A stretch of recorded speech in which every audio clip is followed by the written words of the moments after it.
a dialogue between the host and the listeners about their relationships. This show is not an attempt to assess, diagnose, or treat any mental health or illness condition. Please consult your physician, psychiatrist, or psychotherapist for personal matters.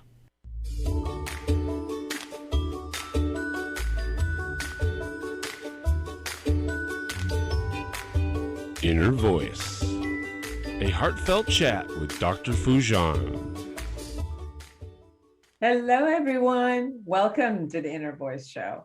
I'm Dr. Foujan Zain, a psychotherapist, a researcher, and author of, and the originator of the Awareness Integration Theory. And hello to Sean, our director at their studio. This is a show about what matters most in life, our minds, our thoughts, feelings, actions, relationships, and our fulfillment in this beautiful journey of life. Today, I will share the tip of the week about how parenting your teen toward a balanced life. And yes, it can happen, I promise. Then I chat with Heather Hutchison. She is the author of Holding On by Letting Go, a memoir. She is an award-winning singer-songwriter, and you've heard her voice before and after her conversation with us, with 3 albums released to date. She's blind since birth and having struggled with mental illness from a young age. She's passionate about educating people on disability and mental health through her music and writing. And you will hear the wonderful song, My Truth. Then I will share with you how to handle your plans while you have an emergency. I did it yesterday. It's tough, but it can be done very well. Then I bring you Dr. John Colkin. He is an internationally recognized artist with a lifetime of experience pursuing his passion while simultaneously maintaining a healthy balance between his personal and professional life. The images that he has created have won numerous awards and are widely published. Today, we're going to be talking about his first book, Inner Harmony. Please subscribe to my YouTube channel and podcast. Connect with me through any of the social medias that you are connected with. I love to hear from you, to hear your comments and questions, and anyhow that you could share with us who you are and what you want from me and the show. But first, here's the tip of the week.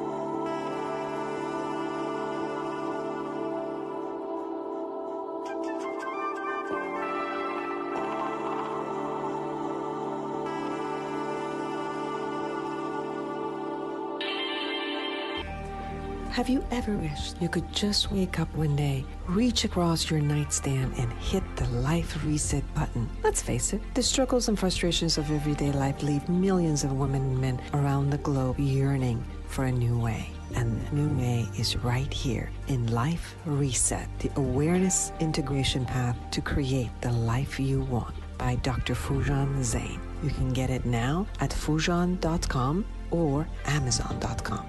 Life Reset, the awareness integration path to create the life you want. You deserve it.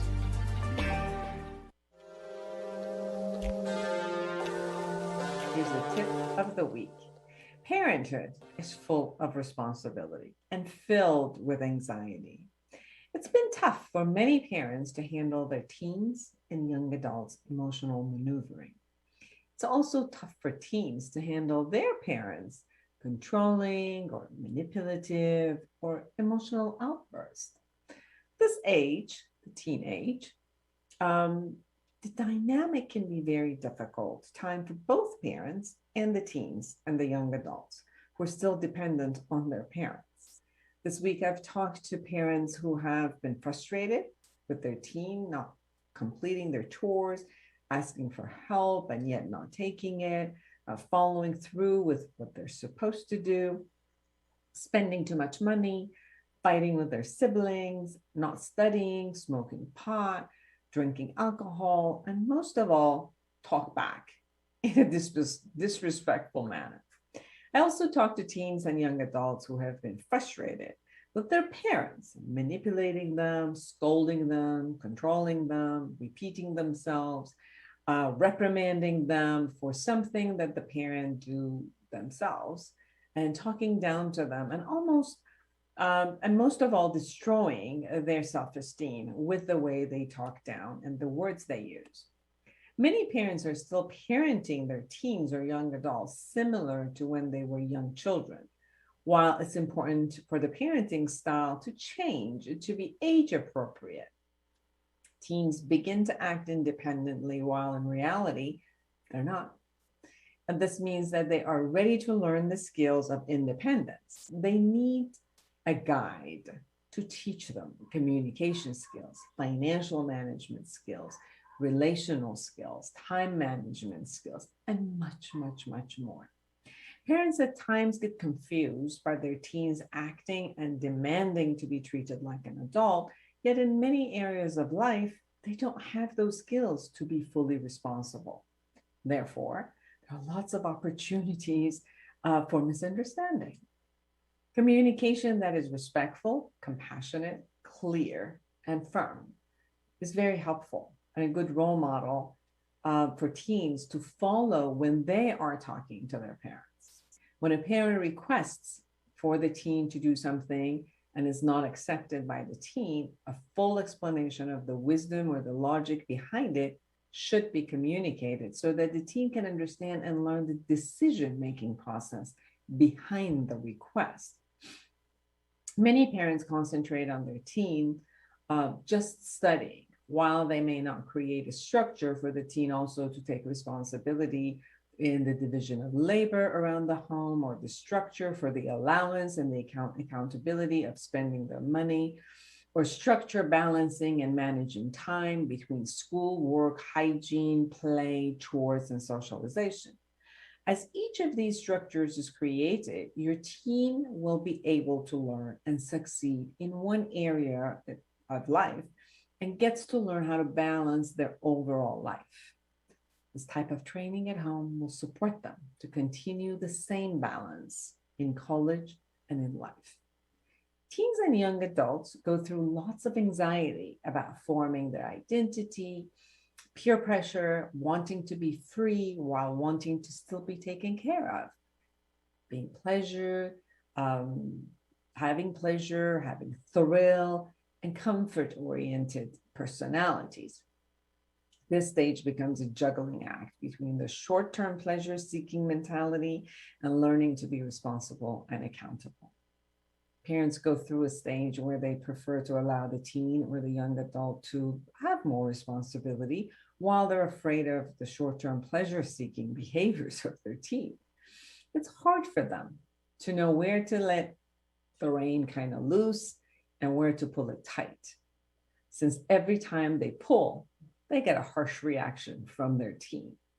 This balancing act is an art, and it takes skills.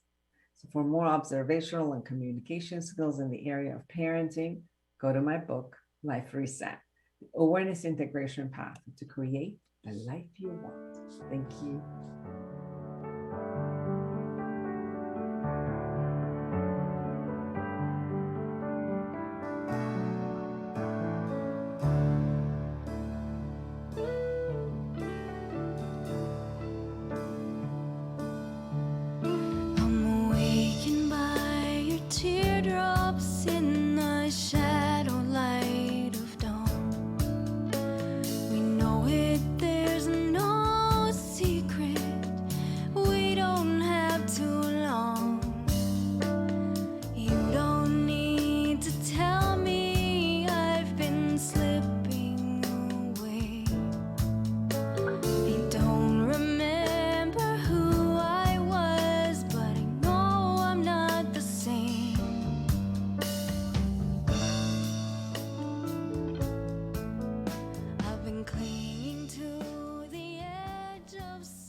Welcome back, everyone. I'm Dr. Foojan Zain, and I am excited to be with Heather Hutchison.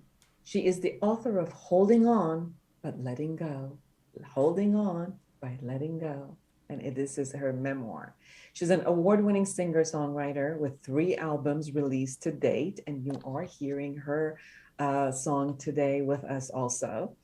Blind since birth and having struggled with mental illness from a young age, she is passionate about educating people on disability and mental health through her music and writing. An avid traveler, Heather has spent time living and teaching English in Latin America.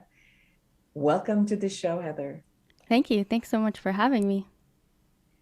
So tell us about your experience of being in the world in a way that it isn't the same way as maybe your family members, your friends, and others. In part of how I was reading your book, it was stating the experience that at one point I realized that I am different, and at one point I realized that other people are different with me than they are with others. So can you share about that, please? For sure. I think up until a certain age, we're so focused on ourselves that, we don't really notice difference in ourselves because we're so, in that little bubble with our family and our friends. So I would hang out with my brother and my cousins and do whatever they did. Nobody really said that I couldn't. And then there came a day when I was playing on the playground with a boy who was a couple years older than me, and we were hanging out for the afternoon, and a couple hours into the playtime, he asked me why I never looked at anything, and I said I'm blind. Super matter of fact, like I have brown hair and blue eyes, because I never really thought of anything about it before. And he turned on me so fast in that moment, he pushed me backwards, so I fell, and he ran off yelling something about me being blind, and he took off and he was gone. So it was so sudden and so dramatic that I remember lying there and just being like, okay, I am different, because all of a sudden all these little things clicked into place for me. And it seems like the way that you were raised in your family, it didn't feel like you were different because they weren't treating you necessarily differently at the beginning, and you gained this experience of being different in the outside world and not necessarily your family. Is that what I'm getting? Yeah, for sure. I think it was when I started spending more time outside of my little bubble, going to school, hanging out with other kids, spending time with more adults even, that I noticed they started to treat me differently as well. So how is it being this different? I think people underestimate my capabilities a lot of times. They will speak to me as though I'm, a child. They think I'm less capable of doing things than I am, and I think that's a pretty universal experience for people with disabilities. It's harder for us in the job market and things like that. So it does affect a number of facets of life, for sure. And what is it that you know that you are capable of contributing similar than anyone else? I think, as with everyone has their own gifts and their own things that we can contribute, and disability doesn't really take away from that. So, there's no reason that we can't work, that we can't fully be integrated into society. We don't want pity from people. We just want acceptance and inclusion. Absolutely. You also talked about at one point coming to a place of my being here is a choice. And at one point you were even maybe looking at, maybe I don't want to be here. Can you share a little bit and what got you there and what got you out to remain? So I was hospitalized for psychiatric care back at the beginning of COVID-19. And as you said, I didn't want to be here anymore. And the first couple days in hospital, I was really just going through the motions. I was pretty shell-shocked. And I would cooperate with the doctors and nurses, but I wasn't really an active participant in my treatment plan. And then there was one night when I was lying in bed and I couldn't sleep, and somebody was brought in by air ambulance. And as soon as they got there, they called the code blue. And so I'm lying in bed thinking about this person's family and thinking like, wow, they must be having one of the worst, scariest nights of their lives. And I started thinking about my own loved ones and thinking, well, how can I have so much compassion for this person's family? But I know the decision I want to make will devastate my own loved ones. And then I started thinking about the patient and this juxtaposition of how they were fighting to live and I was fighting to die, and I had a choice and maybe they didn't. So in that moment, I realized that I needed to make this choice. And if I was going to live, if I was going to be an active participant in my treatment plan, if I was going to get better and leave the hospital, then I needed to tell my story for the people who no longer could. And, you know, it's an all too common story. So I wanted to make something hopefully positive out of a really difficult situation. And what got you to even be in the hospital? What took you to the path? Where is it that you said, I no longer want to choose to be? I think it's been a struggle for me for a long time. I think anxiety started when I was probably 7 or 8, and then in my early teens, depression and suicidal intent, because, you know, who wants to feel anxious all the time? So you're kind of looking for a way out. So I would go through these major depressive episodes on and off throughout my life. And I entered into one the year before, I guess, COVID, and I was getting better. They were adjusting my medication. I had increased outpatient supports. And then the pandemic hit, and I wasn't far enough into recovery where I could really manage things on my own. And the doctors and therapists were harder to reach. They were just doing phone consults. There was no video or anything, no in person. So just not having that support, I started regressing really quickly. And I am really big into control. I need to control everything in my life. And you know, with COVID, nobody knew what was happening. Nobody had any control over anything. So I decided, well, the one thing I can control is how and when I'm going to die. But before, so I made my final arrangements. I got my affairs in order. And I thought, well, I'm going to go to the hospital, not because I want to get better necessarily, but as a final act to my loved ones, so that when I was gone, they could say, well, she tried. And also kind of to prove to myself, you know, see, nothing helps. So I was thinking that they would probably just talk to me in the ER and send me home that same day, and then I could continue on with my plans. And it obviously didn't work out that way because I was hospitalized as an involuntary patient. Yes, yes, for the 5150. You talked about anxiety and depression being part of your life.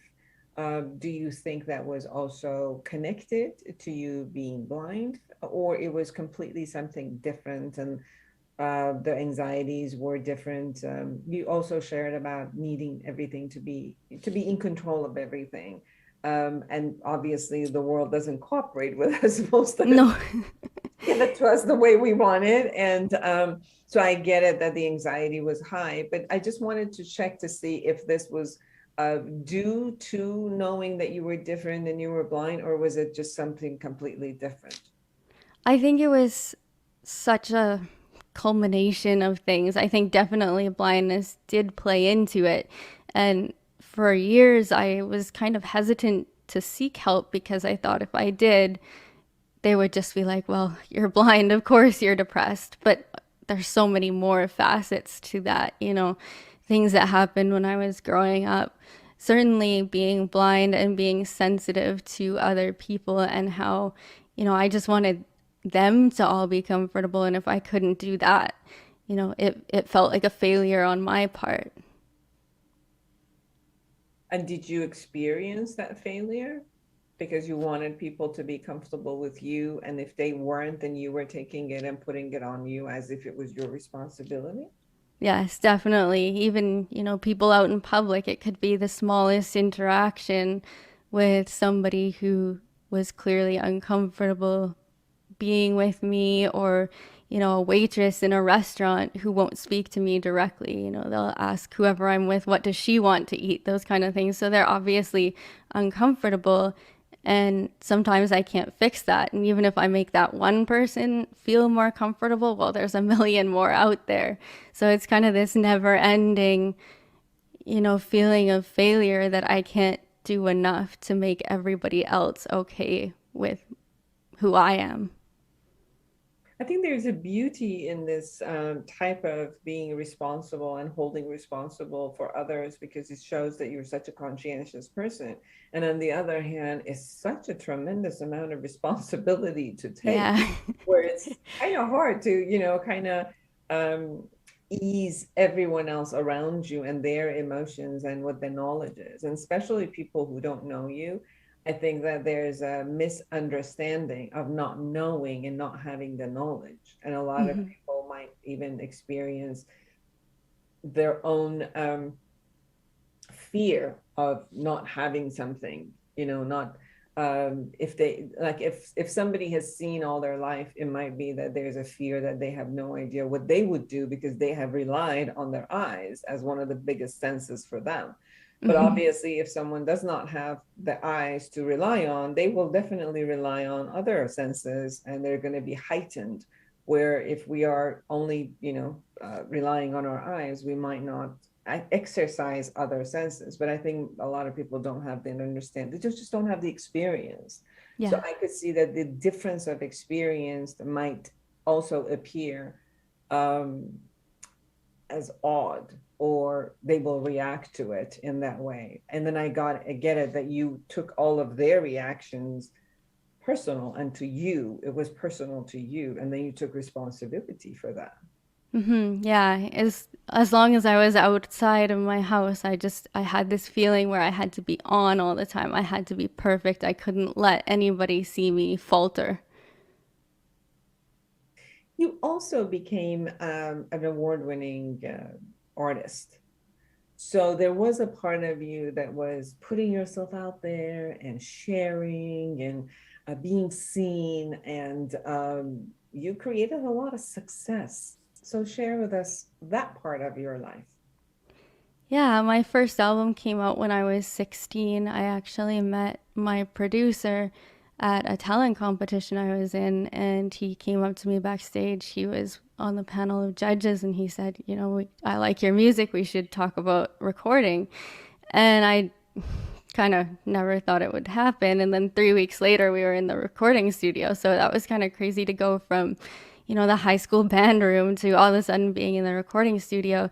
And it was just like I'd finally found my place in the world when I walked through those doors, because all that discomfort that I can sometimes find in the outside world was gone, and everyone who was involved in the project just treated me like a girl who loved music. So I was just on equal footing with all of them. So that was a huge confidence booster. And then I think just the human connection part of it, to be in high school and to be going out and even still doing shows and having people come up afterwards and be like, I really felt this song. I was going through this, and this song helped me a lot. So it just is that connection of not being alone, of, hey, other people are going through this too. It might be a different situation, but emotions are so universal.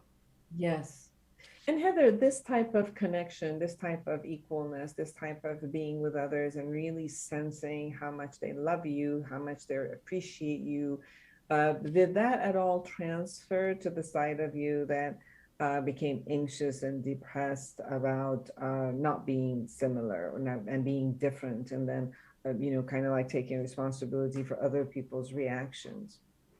Yeah, I think it's definitely been helpful over the years at times. There's also been times where I've been too sick that I've just even stopped playing music, because it just got to be, I was so mired in it. I was so far down that even that brought no relief. But when I'm doing well, yeah, I would say that has been a huge confidence booster and a huge advantage, I guess, of music, to making that connection and just feeling, I guess, a part of something, because I think sometimes I feel like I don't really fit in anywhere. Yes. Everyone, Heather Hutchinson, read this book, Holding On by Letting Go. This is her memoir. Um, what is it that you want to tell people through the book or through your own experience? So if you could wrap it up in a minute or so, what is it that you really, really want people to get from your experience? You know, I don't want to tell people empty platitudes like cheer up, tomorrow's another day, that kind of thing. But what I can promise is that there will come a day when you'll stop in a moment and you'll feel so much joy in that moment. And you'll think to yourself, I would have missed this. And I really hope you hang on for that moment because it's worth it. It certainly is. I'm going to definitely give you a book to one of my clients right now that I'm working with, which I think your message is going to be an amazing message for her, the message of Awesome. signing. So you have definitely contributed a lot in so many ways. Your contribution through your songs, through your music, and through your book, and the sharing of what's going on with you. Times that you felt different, such as being blind, such as your anxiety, such as your depression, such as the times that you wanted not to be here. And those are an amazing message to everyone. And to the other side of you, which sees yourself as the same and equal and being with people and the joy of connection. And that side also gives a lot to people. So thank you for the gift that you're bringing for everyone. Last words, is there anything we have missed, we haven't shared, and if you can share with everyone who's out there? For sure. I would love to connect with anybody who's interested. You can visit my website at www.heather-hutchison.com, Hutchison. And all my social media is there as well. So it would be great to connect. Beautiful. It's been a joy reading your book, and it's been a joy talking to you. Thank you so much. And everyone, don't go anywhere. We'll be right back.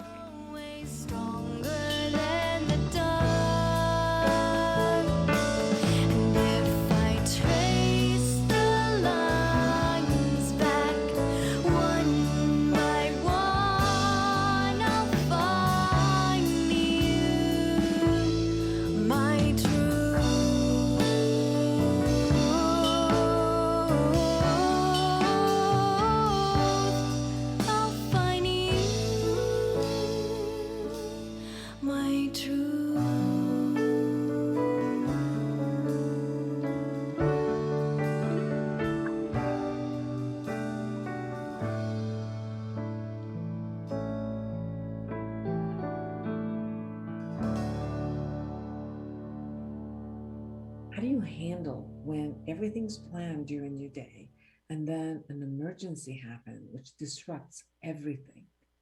What do we do? Well, really get intentional. So, what do I mean by that? Obviously, if the plan for the day is completely set, you probably have a lot of other people you have to take care of or be in communication because they will be waiting and you probably gave commitments. So they're waiting for the plan to go forward and they don't know all that's happening with you. So, first, if it's an emergency, it's handle the emergency as the best possible way that you can. In between, if you can contact every person who will be affected by you not showing up or you not being there, and let them know what's going on and how to change it. Um, Yesterday, when this happened for me, it was interesting that it was intentional that everything was going to go forward while I was handling the emergency on the side. And interestingly enough, even when other people were panicking around that, oh, there's an emergency, we have to handle it, it was more being intentional that we're going to together do everything we had planned, and together we're going to create and handle the emergencies that were there. This type of communication helps people to gather up. All the resources are there, people come in and help. And as you can be intentional in continuing and not get disrupted by what's happening, you have the ability to maneuver both with the help of everyone and moving forward. Now, if it's an emergency that just halts all the plan, then you handle the emergency and you communicate fully with everyone that had got disrupted in when you will come back and create those plans that you had with them. When you become intentional, you become focused. And with that intentionality, you can keep yourself calm and strategize to the best of your capacity in how to handle the emergency that's happening, plus everything else that was going to happen that day.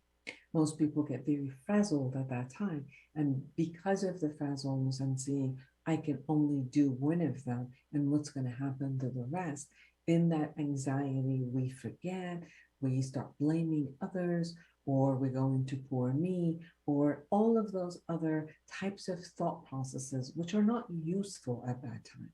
So one thing that you could check is every single process of the thought. How is that useful? And that becomes intentional. You only want to entertain the thoughts and the emotions and the behaviors that at that moment are going to handle the emergency and going to handle the plan that you already have. So with that, become intentional, and you'll see that you could pull through everything that happens without necessarily getting overwhelmed. Thank you.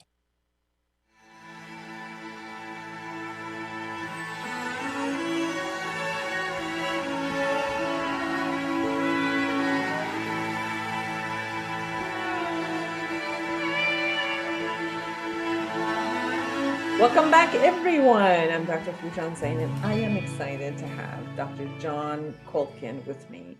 He is an internationally recognized artist with a lifetime of experience pursuing his passions while simultaneously maintaining a healthy balance, the word healthy balance, between his personal and professional life. His unique strategies have allowed him to achieve a high level of success as a professional fine art photographer, physician, educator, and a global humanitarian and international speaker. Dr. Colkin's images have won numerous awards and are widely published and have drawn the attention of private and corporate clients worldwide. His artwork has also been featured in numerous solo and group exhibitions within the US and abroad. He has served on the faculty of the prestigious Main Media workshops and is a frequent guest lecturer at major universities and other venues. We are going to talk about his book, Inner Harmony, Living in Balance today. Welcome to the show. Oh, it's my pleasure. Good to be with you. You have had an amazing body of experience and work. And not only you have been a physician for many years, you have been around the world and working with people, for people. You have worked with Holiness Dalai Lama, and this book and the art is an amazing pictures and words and concepts that you share based on your experience of combining the Western world medicine, let's say, and the humanitarian and giving, plus the Eastern worlds of philosophy and giving. And I love to hear it. Yeah, well, thank you. And that's a very nice synopsis. Yeah, it's been quite a journey. For 20 years, I was doing international humanitarian work in under-resourced countries around the world, not just in Asia, but the overall majority of them have been in Asia. And during those periods of time, I'm actually immersed in a community for weeks to more than a month. So I'm embedded in amongst the society there, and it gives me potentially a little different perspective of how it is that, and I don't want to generalize, but how it is that people in the East live, their concept of collectivism as opposed to individualism, and how that plays out in all parts of Asia and specifically in Buddhism. So what I've been able to try and capture, because of the intimate relationship I've had with people throughout Asia, are some photographs where I'm trying to capture the essence of what that is, what's going on the inside that allows them to have this greater level of, let's say, life balance and a healthy perspective. So the book is all about trying to share, particularly with the West, some of these concepts that maybe we've lost track of from time to time. What is it that we've lost? I mean, when I look at my life is as I've grown, it just seems like I get very focused in one area, and then I lose the perspective of play, my body, the essence of what's around, because it's just so, completely within the system of I got to do this and move forward. And I'm assuming that that's where you share that it is a difference between, I lose life balance in a sense. Yeah, and there are multiple building blocks to the whole concept of life balance.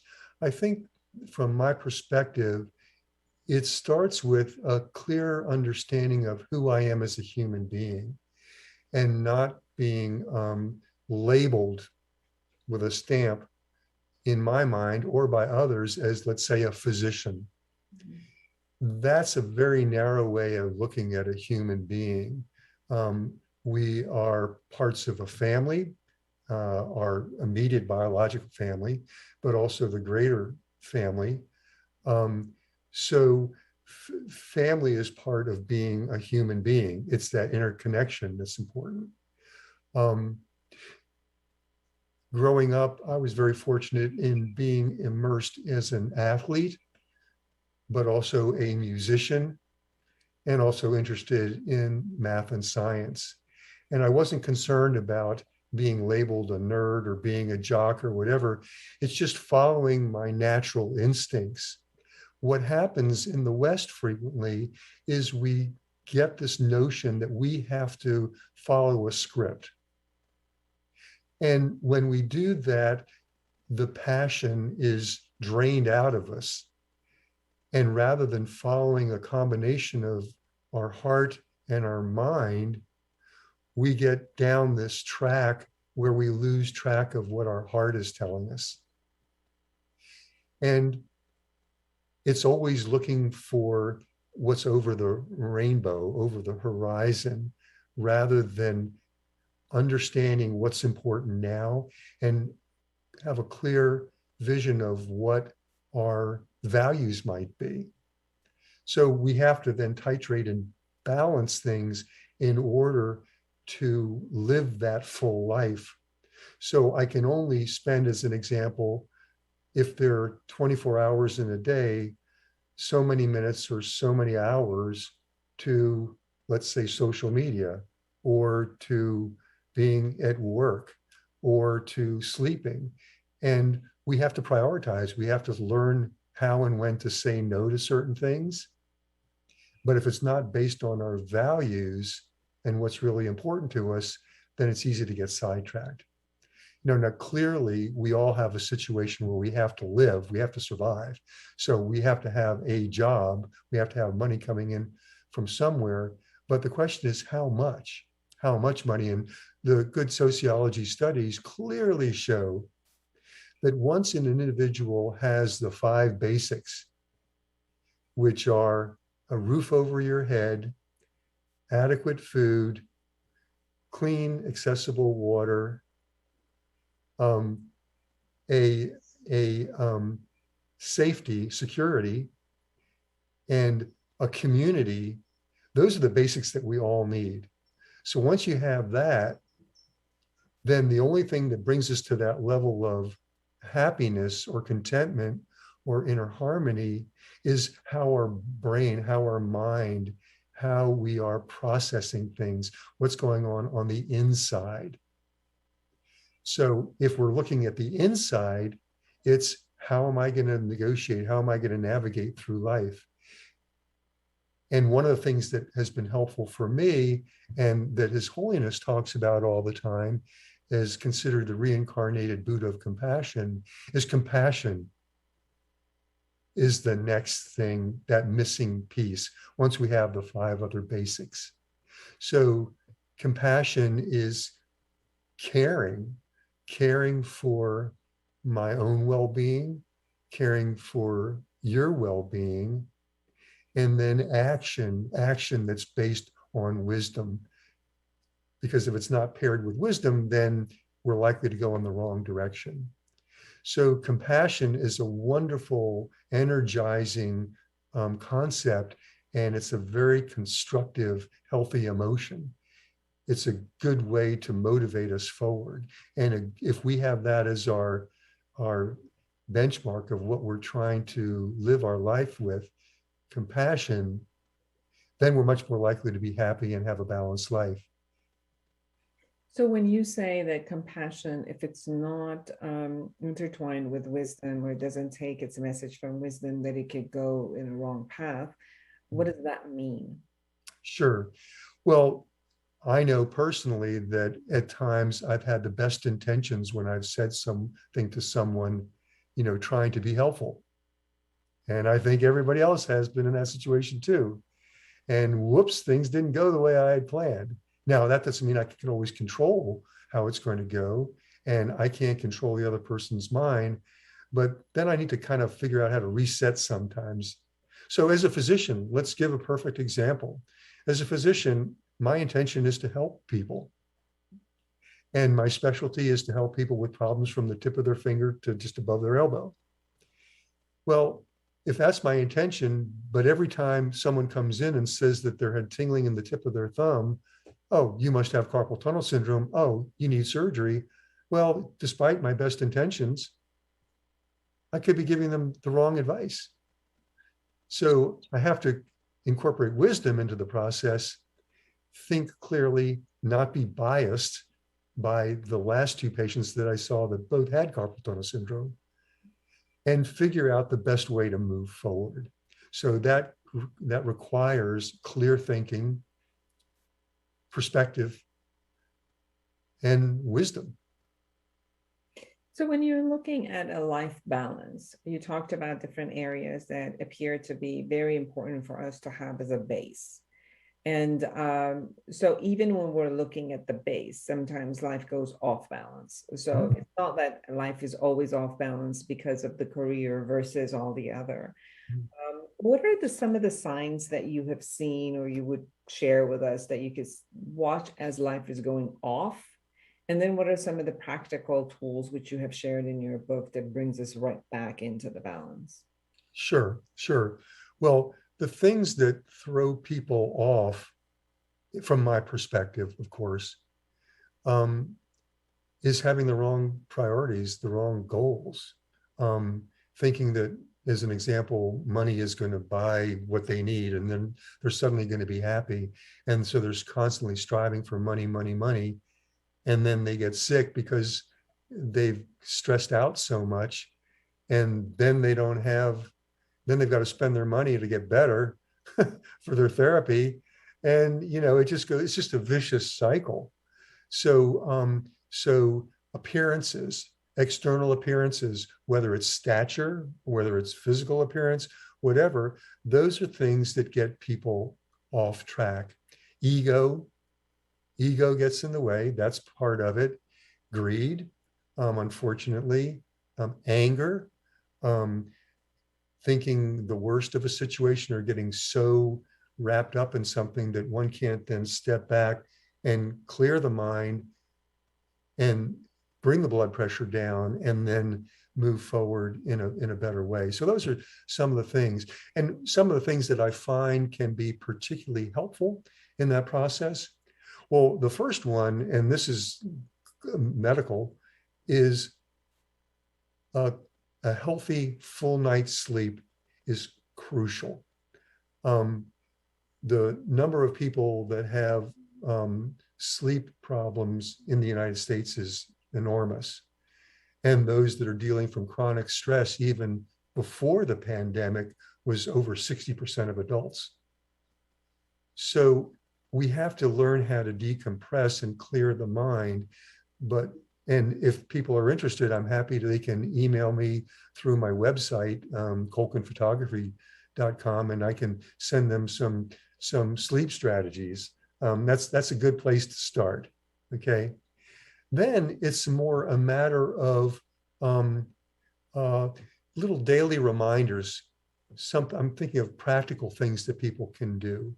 As an example, someone might have a piece of jewelry, or let's say the color red, every time they see the color red, or something that reminds them of compassion or reminds them of their child and how they want to be there and healthy for their child.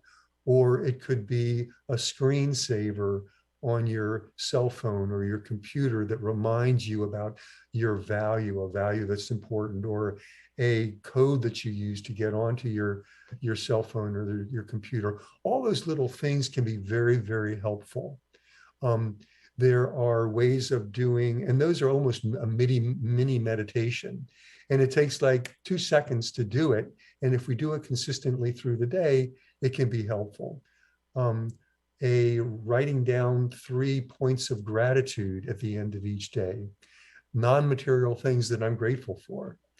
That can be very helpful. Stay away from negativity, being around people that are always negative or always using, oh, I hate this, or they are horrible, and use more positive terminology and surround yourself with more positivity. Those are just a few examples of things that people can do that might be helpful. You talked about mini meditations, and this is something that I have experienced, which I'm having a hard time scheduling meditations for myself. So when I wake up in the morning, I'm still too sleepy. And if I'm not too sleepy, my brain is going, let's do. And it's just like not going to work. In the afternoon, I just more like I get tired. In the night, it's like there's all of these stuff. And then I've had it like, okay, I've got to do this, that it's the same day, same time, and do this way. And then I'm like, I just give up. But when you talked about the mini meditations, this is something that I found that many times it could be a 5 minutes where I just put these music, like the binaural beat music, and it's just really go in and experience myself and then come out. Or like I walk, and as I walk, and I go into that meditative state.